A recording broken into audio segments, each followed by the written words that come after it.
Hello, everyone. Very good evening to all. Hope you are doing very well.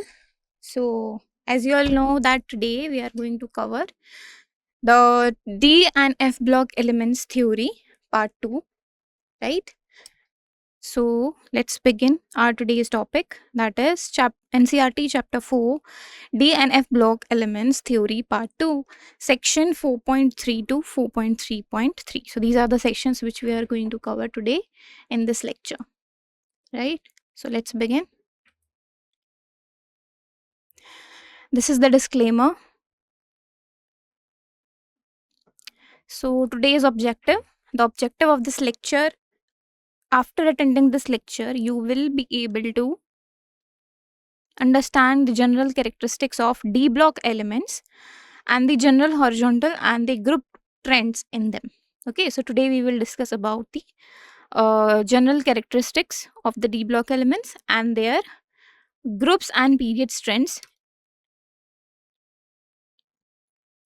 The topics that we are going to be covered today according to the NCRT. First is the section 4.3, which is general properties of transition elements in the D block. Then our next subsection 4.3.1, which is covering the physical properties of the D block, in which we will talk about the lattice structures of transition metals, characteristics of transition metals, series comparison.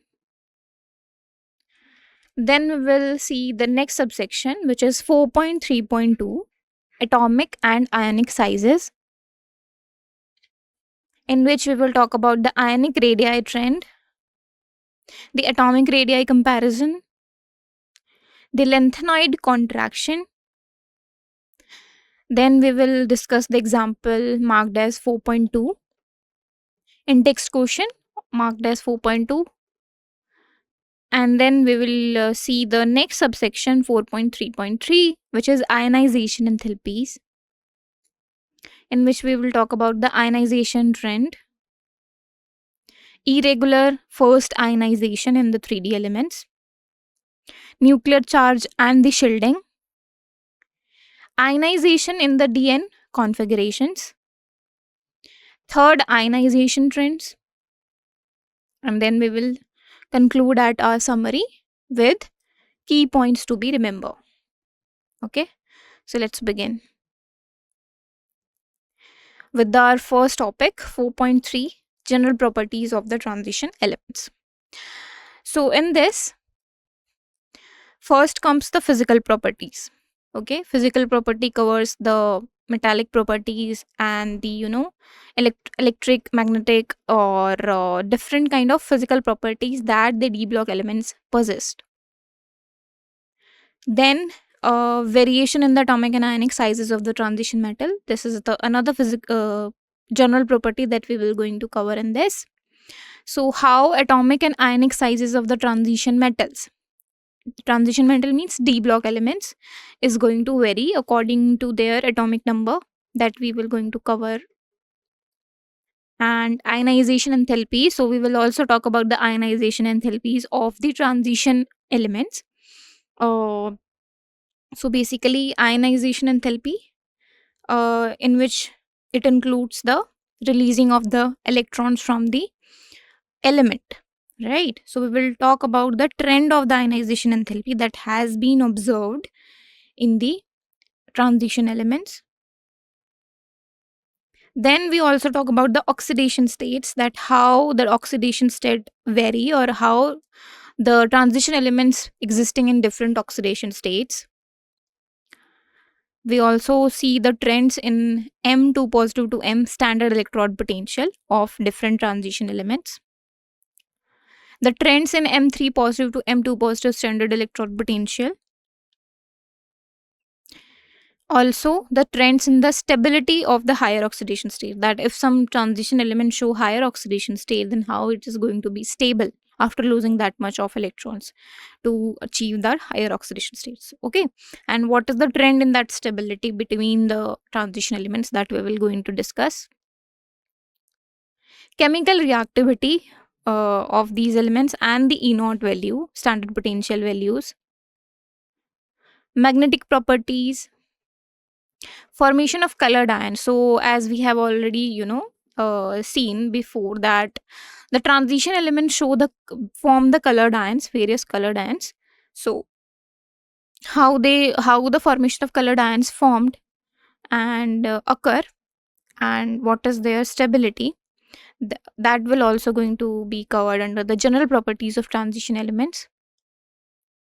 Formation of the complex compounds, how they that means transition elements form complex compounds with various number of the ligands, that will also be covered in this. Catalytic properties, that they exhibit the catalytic properties and how and why, so this is also going to be covered under the general properties. Formation of the interstitial compounds, that we also going to cover under the general properties of transition elements.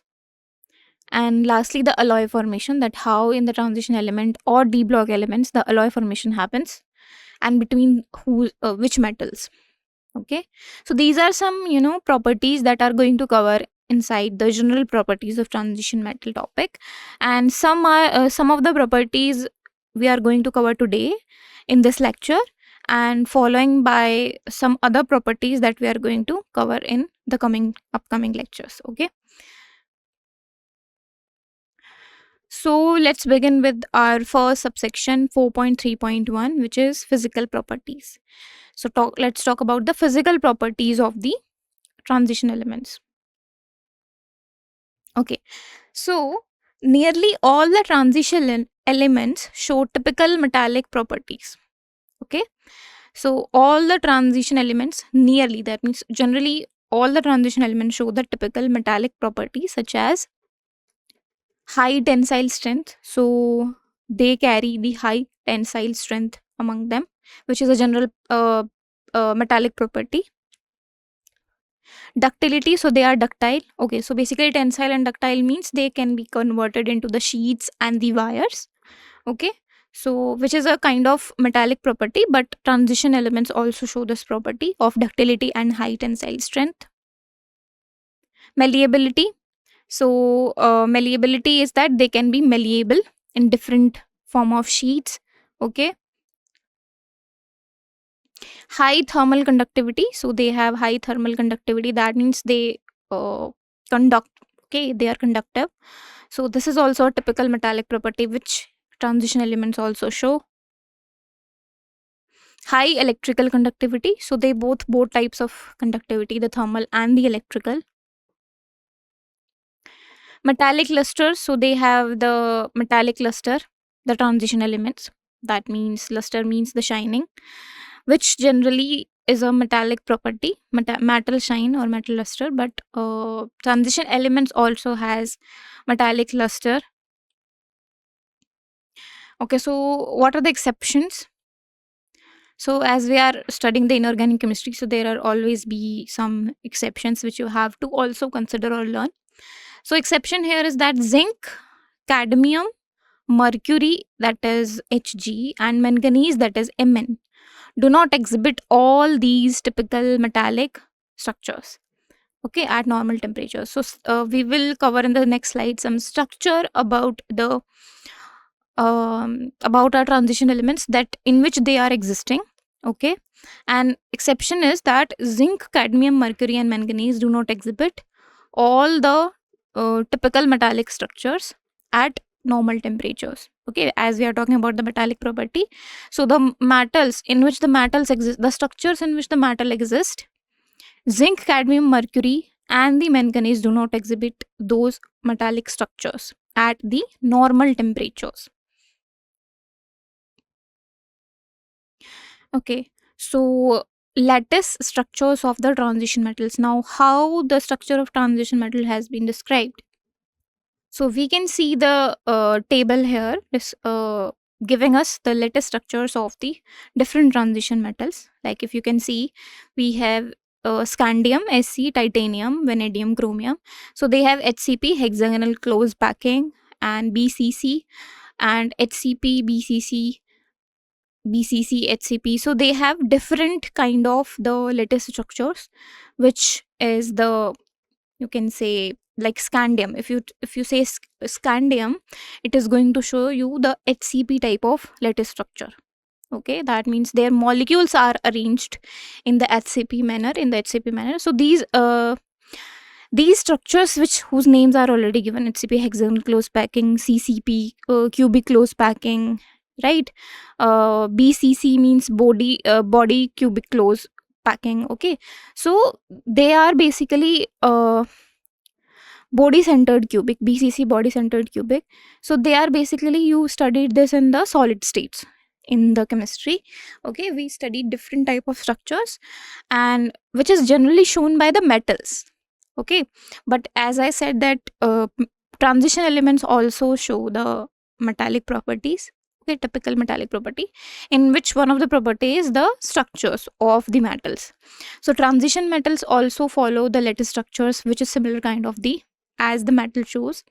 So scandium, titanium, vanadium. So vanadium is existing in body centered cubic structure. Chromium is also in the body centered cubic. Okay, body centered cubic, if you go in the detail, there is a cube. If you can consider in the 3D, there is a cube.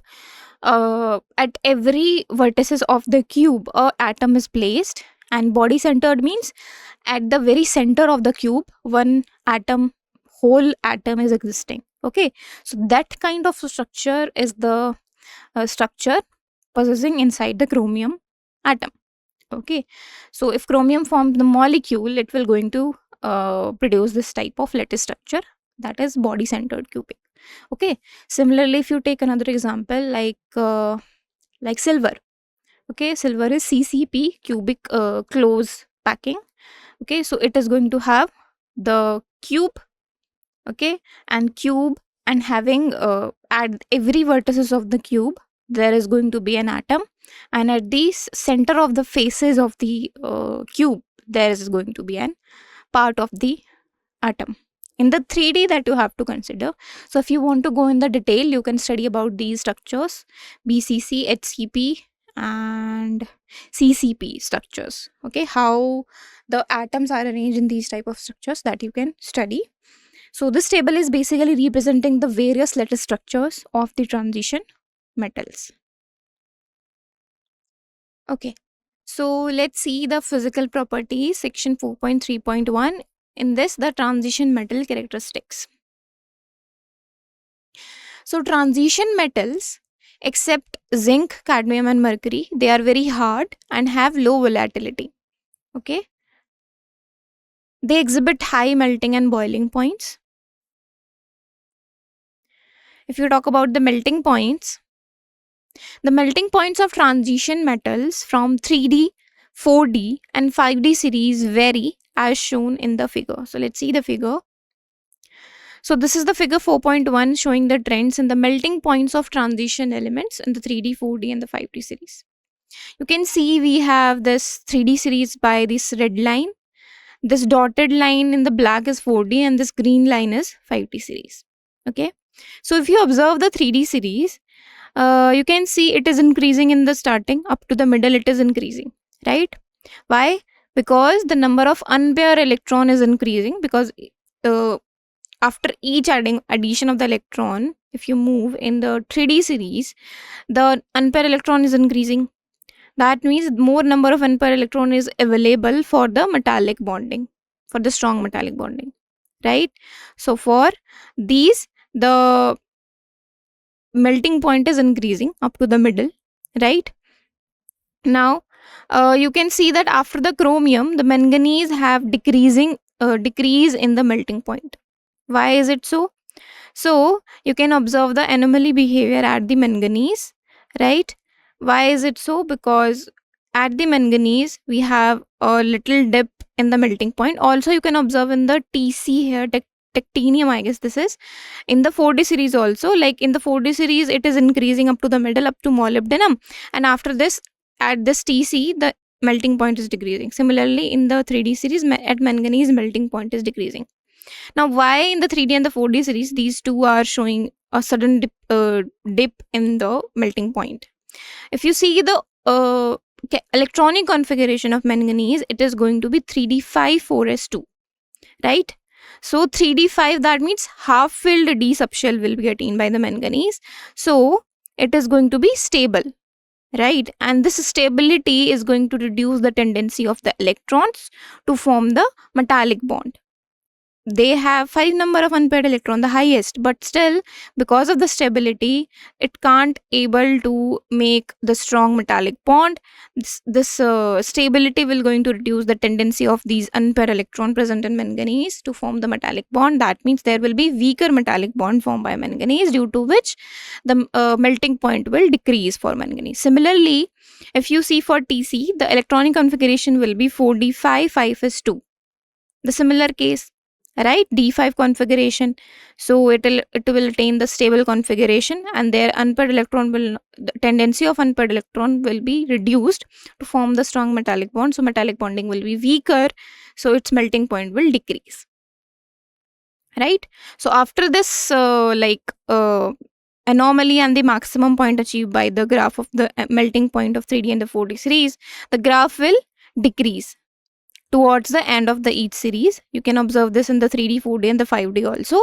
Like graph is decreasing after achieving the maximum point. So 5D series is achieving the maximum point at the tungsten, right, of the melting point value, and then it is decreasing. So on moving past the middle of the series, the pairing of electron will start to happen if you see observe the electronic configuration, right? And now the pairing of electron, that means the available unpaired electron is going to be reduced, so the unpaired electron is going to reduce for bonding. That means metallic bonding become weaker, and due to which the melting point graph will be decreasing. The lowest you can observe at this silver and this like gold and the copper, right? So this is because if you observe the ending ending elements which are present in the 3D 4D and the 5D series, they are going to have the configuration in the D10, right? Due to which down the group the melting point will increase. If you observe in the all three 3D 4D and the 5D series, the melting point down the group increases, right? Why? Because the atomic size is increasing down the group. If you move from the 3D to the 5D, the melting point is increasing from red, black to green. The melting point is increasing because down the group the atomic size is increasing. That means there will be more effective overlapping of d orbitals, so the metallic bonding will be stronger in the 4D and the 5D series than in the 3D series. So greater number of orbitals, that means stronger interatomic forces, and that means the required energy will be more, right, to break that bonds. That means the melting point will be higher. Okay, so that's why this general trend will be presented by or shown by this figure, which is showing the melting point trends over the in the transition elements of 3D 4D and 5D series particularly, and like down the group how if you are observing the melting point. So down the group melting point is increasing due to the increase in the size, atomic size. Okay, continuing on this, high melting points are due to the involvement of more electrons from the n-1 d orbitals along with the ns electrons in the metallic bonding. As I said that we observe the high melting points of here tungsten, molybdenum and chromium. Why? Because the electrons is increasing in these elements, okay, and the involvement of more electrons in the d orbitals because in the transition elements the last electron filled in the d orbital, which is having the configuration n-1d, right? So those filling of or those involvement of more electrons in the n-1d orbitals is going to be increase the nuclear charge also, and due to which the size is going to be lower, right, and due to which the melting point is going to be affected and going to be increased. Okay, within any series the melting points rise to a maximum at d5 configuration, which is half filled d orbitals, except for anomalies in manganese and Tc, okay, as we have shown in the as we have seen in the 3D and the 4D series. Okay, so in any series, the melting point is going to be maximum at the d5 configuration. That means half-filled d orbitals. But exception is manganese and the Tc, which is showing the sudden decrease in the melting point due to the d5 or the half-filled stable configuration of the d orbital. Then fall regularly as the atomic number increases. So this is the trend that in any series, if you see 3D, 4D or 5D, there is a rise of the melting point along with the atomic number. Maximum will be at the d5 configuration, that is half filled d orbital, if you can see in the tungsten. But exception is the Tc and the manganese, okay, in which d5 configuration is there, but they show the decrease in their melting points. And also after that, there is a fall in the atomic number, there is a fall in the melting point as the atomic number increases. Okay, this is observed in any series. Now our next physical properties of the transition elements is going to be the enthalpy of atomization. So transition metals have high enthalpies of atomization, indicating that they are strongly interatomic bonded. Okay, that means okay, so enthalpy of atomization means you have to provide energy, the energy that you have to provide to convert the molecules into the atoms. Okay, so transition metals have high enthalpy of atomization. What does that mean? That they need higher energies of atomization to convert into the atoms. That means this is indicating that they are strongly bounded, their interatomic bonds are strong. The maxima in the enthalpy values around the middle of each series corresponds to one unpaired electron per d orbital, which favors the strong interatomic interaction. So in the enthalpy, the maxima is reached, okay, in the enthalpy values, the maxima is at the around of middle of each series, in the 3D, 4D and 5D. In the middle of every series, there is a maxima at which the enthalpy value is reached, corresponds to one unpaired electron per d orbital, which favors strong interatomic interaction. Okay, that means the maximum at which the enthalpy value is highest, the maximum, okay, which is going to be in the middle of each series, in which the one unpaired electron is present per d orbital, which will going to favor the strong interatomic interaction, because due to that an unpaired electron, the bonding is happening, right? So sharing of one electron, and which will going to favor the strong interatomic interaction between the two atoms. So enthalpy is going to be higher. Valence electrons and bond strength. Okay, so in the transition elements, how the valence electrons are and what is the bond strength along with them. So greater the number of valence electrons, the stronger the resulting metallic bonding. Okay, so why is it so? So basically, valence electron is basically the electrons that are present in the outermost orbital of any element, right? That means that those electrons are going to react with another metals to form the bond between them. Okay, so if the element is having the greater number of valence electrons, then the resulting metallic bonding which is going to form by the sharing of, or by the donation, or the donation of those electrons that are present in the valence shell, is going to be formed the metallic bonding between the two atoms, which is going to be stronger if they share, or if they donate, or if they form strong metallic bonds with the higher or greater number of valence electrons, right?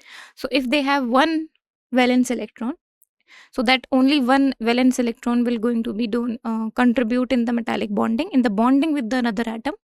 If you compare with the two valence electron, those two electrons combinedly going to be contribute into the metallic bonding. And if you compare between those two bonds, the two valence electron bonds, the two valence electron the bond formed by the two valence electron will going to be the stronger one. Okay, so that's why we are saying that greater number of valence electrons, stronger will be the metallic bonding between the two atoms. Metals with very high enthalpy of atomization and thus high boiling points tend to behave as noble metals in the reactions. Why we are saying that? Because any metal which is having higher value of atomization, that means if metal cannot be divide or cannot be converted into the atom, that means it will going to need the higher enthalpy, higher energy to do that. That means it is going to behave as noble metal in the reaction. So in the reaction it will act like noble metal. That means it is not going to easily react with another metals. Okay, because it will be needed high enthalpy of atomization and also high boiling points. Okay, then it is going to considered as noble metal in the reaction. Noble means, why we are using noble, remember noble gases. Okay, so noble gases are which gases which are not reacting or which are inert, which do not react with anything. That's why we are here using the noble metals, that they tend to behave as noble metal in the reaction if they are having the high enthalpy of atomization. So the graph is increasing up to the middle. Now the anomaly behavior is shown at the manganese and TC, right?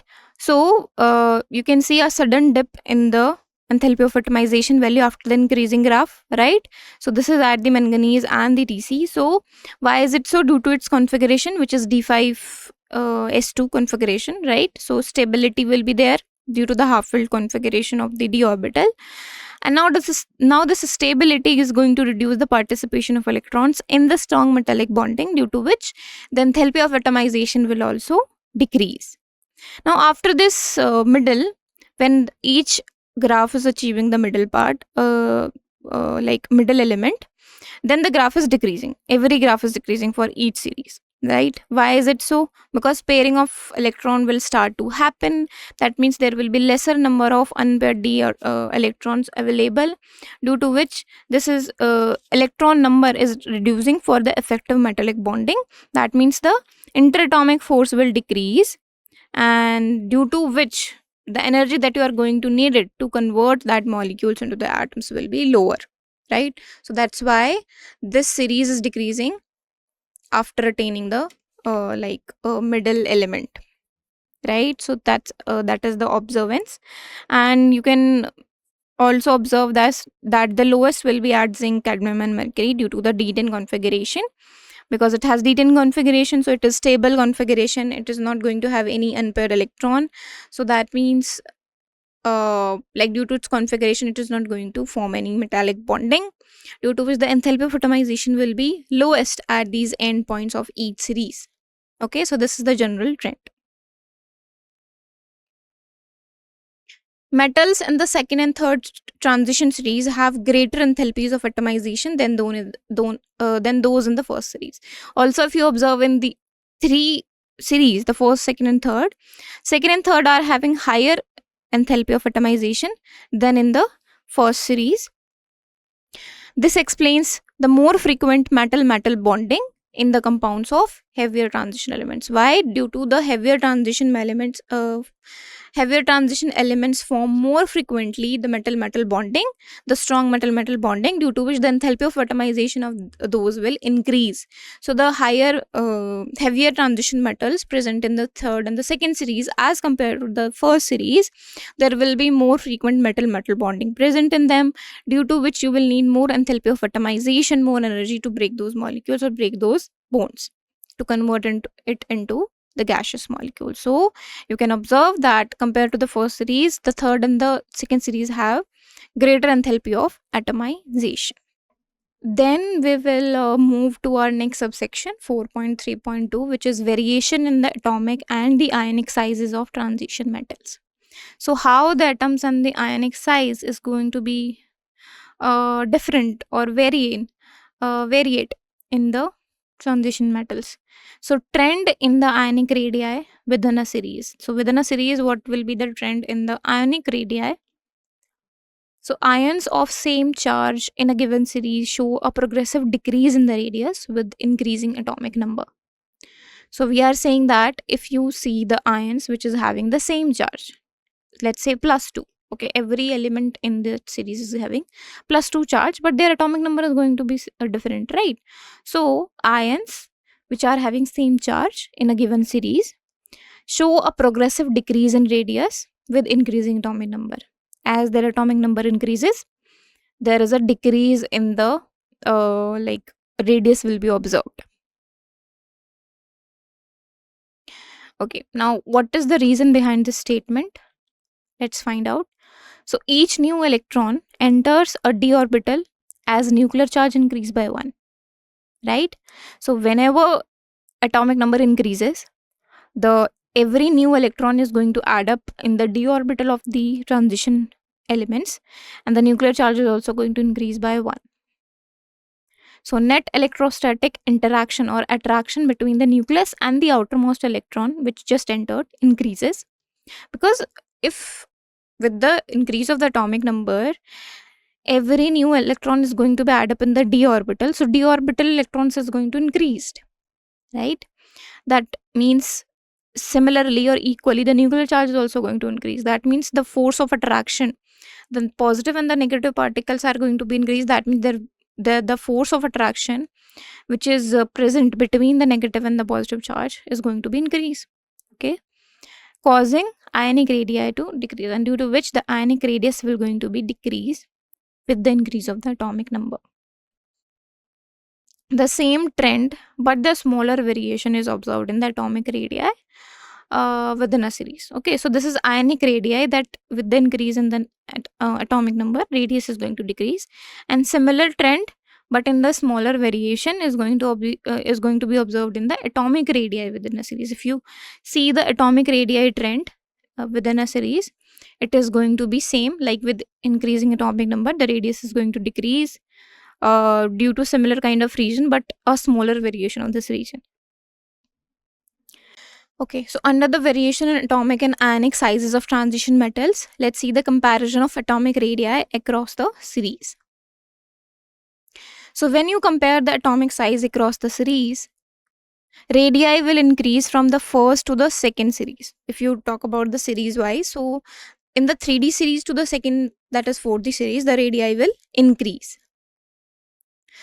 And the radii of third series, that is 5D series, are virtually same as those of second. But there is this observation that the 4D series and the 5D series have virtually the same radii. So you can observe this graph which is given as figure 4.3, the trends in the atomic radii of transition elements. Okay, so the green line is showing the 3D series melting 3D series atomic radii. The blue line is showing the 4D series and the red line is showing the 5D series. You can see that 3D line is very like at the bottom, and 5D and 4D series are having greater atomic radii than 3D series elements, like, right? But between the 4D and the 5D, there is very closeness in the value of the atomic radii of those elements in the 4D and the 5D series, right? So initially, if you see the graph, every series graph, it is decreasing. That means atomic radii is decreasing from group 3 to group 7 along a period, right? So electron added to the same d subshell in this, and this will increase the nuclear charge, that is effective. This will going to pulls the valence electron towards the nucleus more powerfully. That means the atomic radii will going to decrease. So initially there is a decrease in the graph of each series. Now at the end, there is a slight increase in the atomic radii, right? The graph is slightly increasing at the end of each series. Why? Due to the d10, that is completely filling stable configuration of the d orbital, due to which the electron repulsion among the pair d electrons will going to outweigh the nuclear charge increasing, and this is going to lead to the minimal expansion of the atomic radii, due to which a slight increase is observed in the 3 series graphs, right? Now if you see 3D to the 4D series, the atomic radii is increasing because 3D series is here in the bottom, 4D series is here, right? The blue one. So the gap is very like, you can see the gap here between these two series. So from the 3D to the 4D series, the atomic radii is increasing. which is expected because a new shell or a new energy shell is adding from the 3D to the 4D series. That means the atomic radii is going to be anyway increasing, right? But from the 4D to the 5D series, they are observing similar radii. This is unexpected. Okay, why is it so? Because here the lanthanoid contraction is going to happen. That means before the 5D orbital, the 14 elements of the lanthanoid series are filled, which involves the 4f orbital filling, due to which there is this poor shielding by the 4f electron, and due to which the nuclear charge is going to affect the outer electrons. So the size will going to decrease for the 5D series elements, and that's why the 4D and the 5D series atomic radii become similar. Okay, so this is the reason. The lanthanoid contraction is the reason between the similarity or virtual similarity between the 4D and the 5D series atomic radii. Okay, so this is what this graph is depicting, the atomic radii trend between the 3D, 4D and the 5D series. This is due to the intervention of 4f orbital, which are filled before the 5D orbital starts. So this 5D series are virtually same as atomic size of second, that is 4D series, because of the intervention of 4f orbital that are going to fill before the 5D orbital, due to which the poor shielding effect will be shown by them, due to which the increasing nuclear charge is going to affect the outermost electrons, and the size will going to decrease. So filling of 4f orbital cause a regular decrease in the atomic radii, and this factor is called lanthanoid contraction, due to which there is this similarity between the sizes of 5D and the 4D series. Okay, so let's define the lanthanoid contraction first. Lanthanoid contraction compensates for expected increase in atomic size with increased atomic number. Okay, so we expect that with the increasing of the atomic number, the atomic size is going to increase. But there comes lanthanoid contraction, which do not let it happen. Second and third D series have very similar radii. That means 4D and 5D have very similar radii.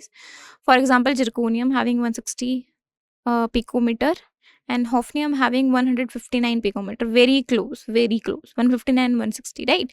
But both elements are from the different series. Still, they have very similar radii.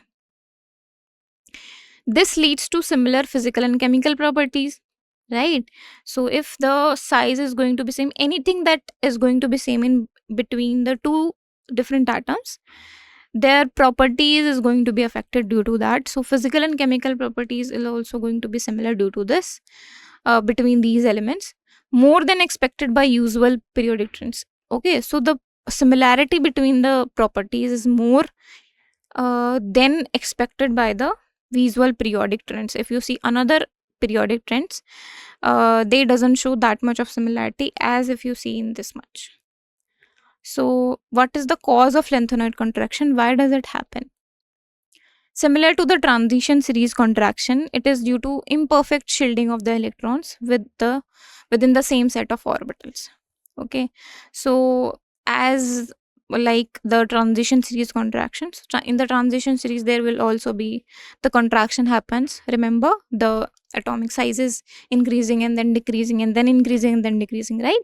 So similarly, lanthanoid contraction happens due to the imperfect shielding of the electrons within the same set of orbitals.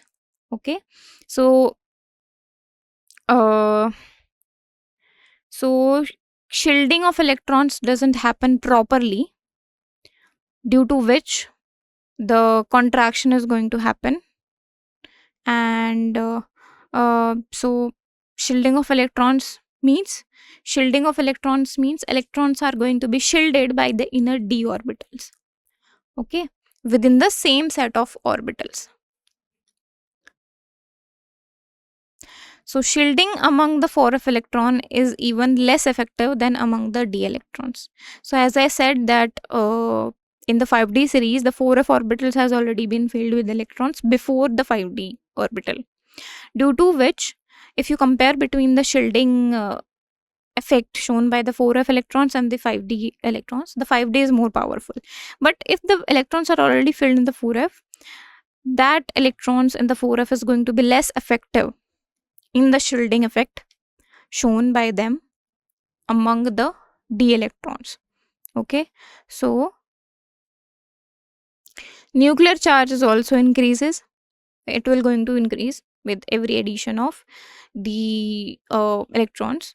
The size of the 4f orbital decreases regularly. So as the nuclear charge is increasing, the 4f orbital size is going to be decreases, because 4f orbital contains the more larger number, right? Because if 4f orbital is filled, then we will go to the 5d orbital, and there will be larger 4f orbital electrons as compared to the 5d electrons, right?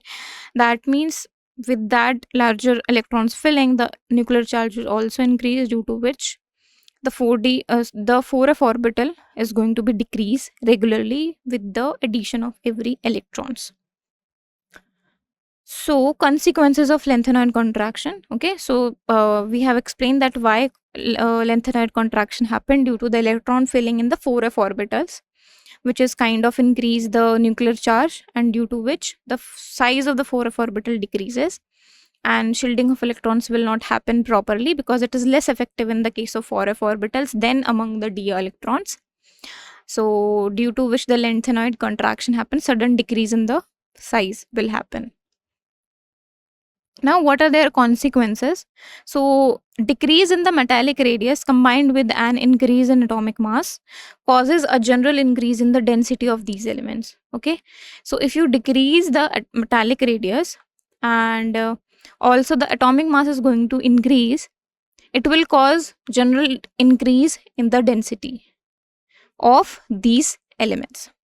Okay, so if metallic radius is decreasing, metallic radius, when it will decrease? When the more number of electrons is going to be filled inside the d orbitals. Okay, due to which the nuclear charge is also going to be increased, and due to which the, you can say, the atomic or metallic radius is going to be decreased, which also cause the increase in the atomic mass, right?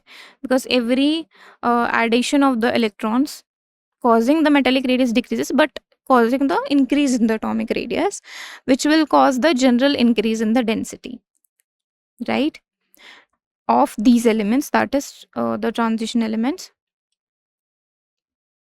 Like for example, if you see the from titanium, whose atomic number is 22, the to the copper, whose atomic number is 29, there is a significant increase in the density, right? So density is going to be increased with the increase in the atomic mass and with the decrease in the metallic radius. Okay, among the transition series, trend in the density will be the reverse of the atomic radii, as I said, because if one increases, another will decrease. Okay. Okay, let's solve an example 4.2, which is covering the NCERT section 4.3.2. So the question is, why do the transition elements exhibit higher enthalpies of atomization? So question is asking that why the transition elements exhibit higher enthalpy of atomization, why they have higher values of enthalpy of atomization. Okay, that you have to answer. So you have given some time, try to think about it. Then we will see the correct answer.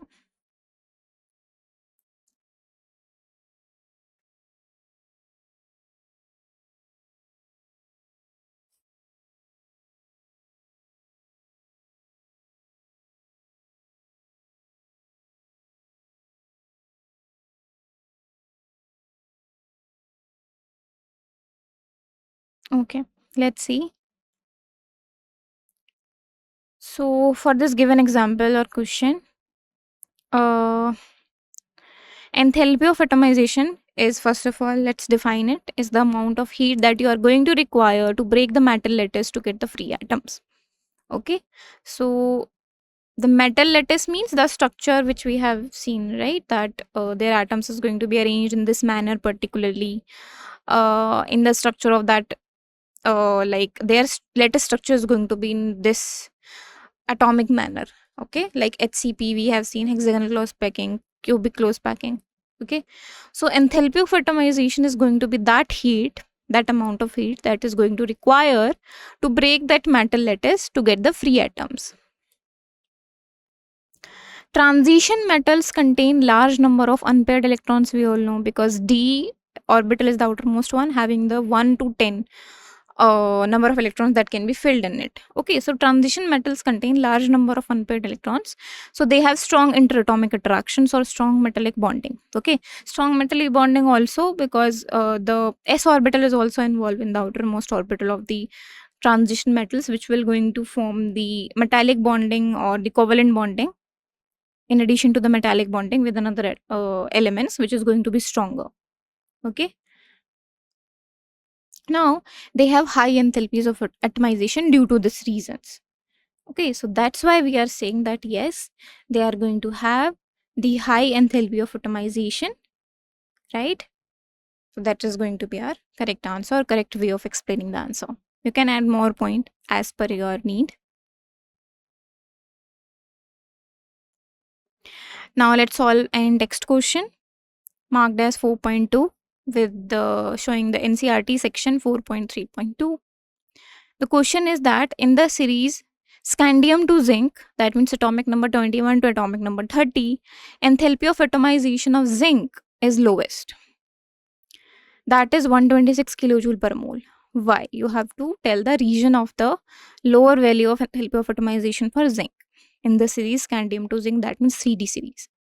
So you have to answer this with a like reason or with the explanation.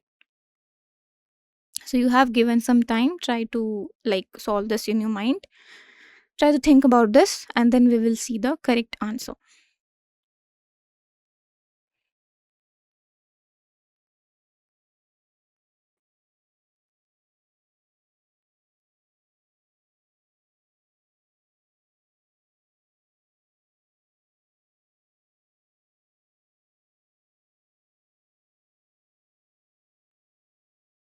Okay, let's see. So in the series from scandium to zinc, that is 3D series, all the elements have either one or more unpaired electrons except the zinc element, which has no unpaired electron in it. Its outer electronic configuration being 3d10 4s2, right? So its outer electronic configuration is the fullest, or the you can say it is completely fully filled in the zinc. Okay, so no unpaired electron is going to be present in the zinc except the zinc. From scandium to zinc, every element is going to have either one or more unpaired electrons present in its in their outermost electronic configurations.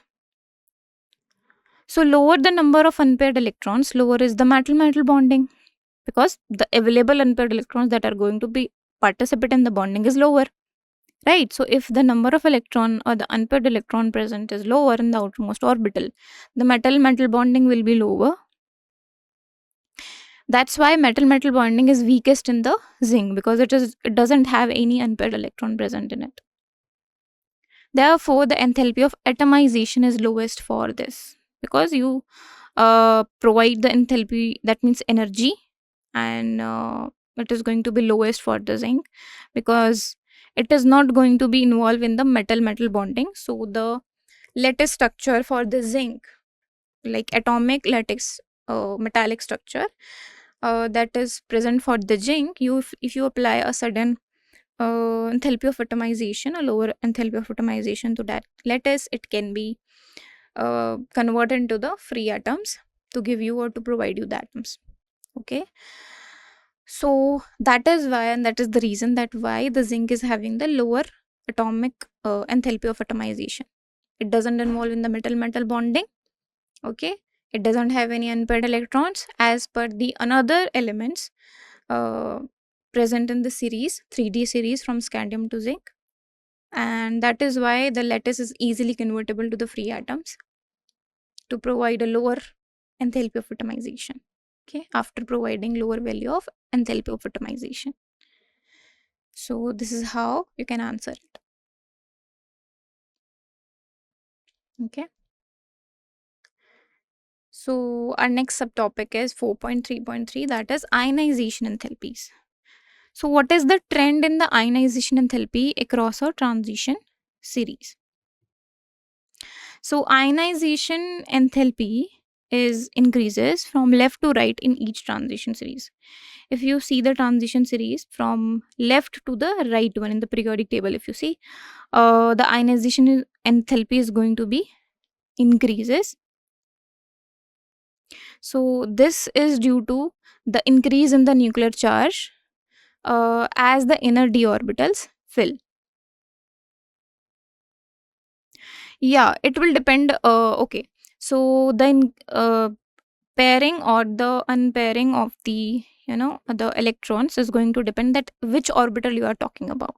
You can't like guess by the even number or the odd number.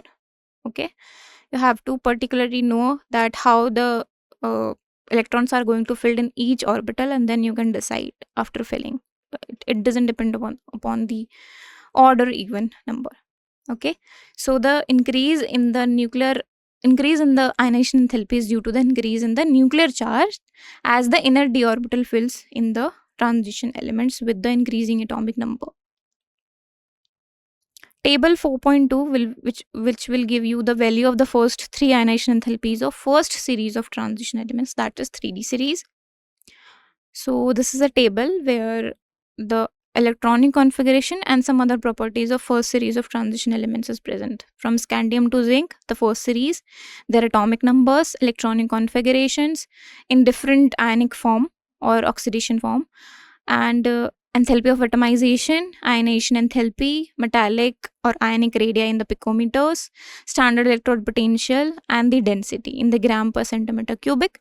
So there every values is given here for the first series. You can compare between them that how they are increasing, how they are decreasing. So if you see the ionization enthalpy from 631 to 906, so it is increasing from scandium to zinc from left to right as per the atomic number is increasing.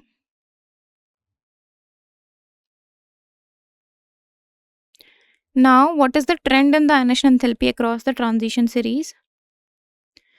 So, successive ionization enthalpies of transition elements do not increase as steeply as in the non-transition elements. Okay, if you compare between transition and non-transition elements, the ionization enthalpy is not going to be increased steeply as it is increasing in the non-transition elements. So variation in the ionization enthalpy along transition series is much less compared to that along a period of non-transition elements, and also the variation in the enthalpy value, ionization enthalpy value among the transition series is lesser if you compare with the value of ionization enthalpy in the non-transition elements periods. So first ionization enthalpy generally increases along the transition series, and the increase in the second and the third ionization enthalpy is much higher for the successive elements in the series. Okay, ionization enthalpy means you have to provide the energy to convert the element into the ion in the ionic form. Okay, so we are saying that the increasing of the ionization enthalpy is like not increase as steeply as in the non-transition elements, and also the first ionization enthalpy generally increases along the series of the transition elements, and in the second and the third ionization enthalpies it is much higher in the increase of ionization enthalpy for the successive elements in the series. Okay, so as I said that ionization energy is energy needed to remove the electrons and to convert the atoms into the ion.